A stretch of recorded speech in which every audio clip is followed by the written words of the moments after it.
अहमदाबादमध्ये आजपासून काँग्रेसचं राष्ट्रीय अधिवेशन। राहुल गांधी, प्रियंका गांधी यांच्यासह राज्यातील सर्व महत्त्वाचे नेते उपस्थित राहणार।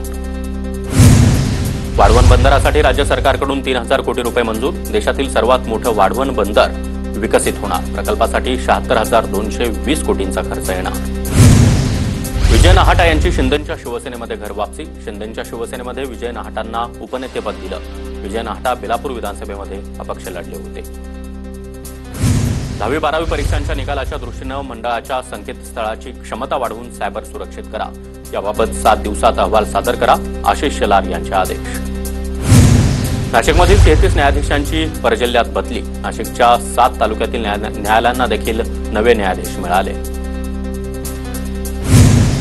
राज्यामध्ये पारा 40 पार। उष्ण वारं त्याचबरोबर उकाड्यानं मुंबईकर हैराण। अकोल्यामध्ये सर्वाधिक 44.2 अंश सेल्सिअस तापमानाची नोंद।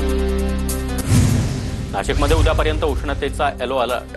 सलग दुसऱ्या दिवशी पारा 40 पार। हवामान खात्याकडून नाशिकला उष्णतेचा अलर्ट। शहापूर तालुक्यामध्ये पारा तब्बल 46 अंशांच्या पार।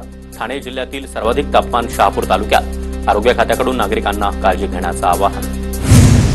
नागपुरातील महाल परिसरामध्ये हिंसाचार प्रकरणातील मुख्य सूत्रधार फहीम खानच्या नियमित जामिनावर आज सुनावणी, तर आरोपी हमीद इंजिनियरच्या नियमित जामिनावर उद्या सुनावणी होणार। ससून रुग्णालय परिसरातील गैरप्रकार रोखण्यासाठी आता आवारामध्ये स्वतंत्र पोलीस चौकी उभारण्यात येणार। पोलीस आयुक्त अमितेश कुमार यांचा निर्णय।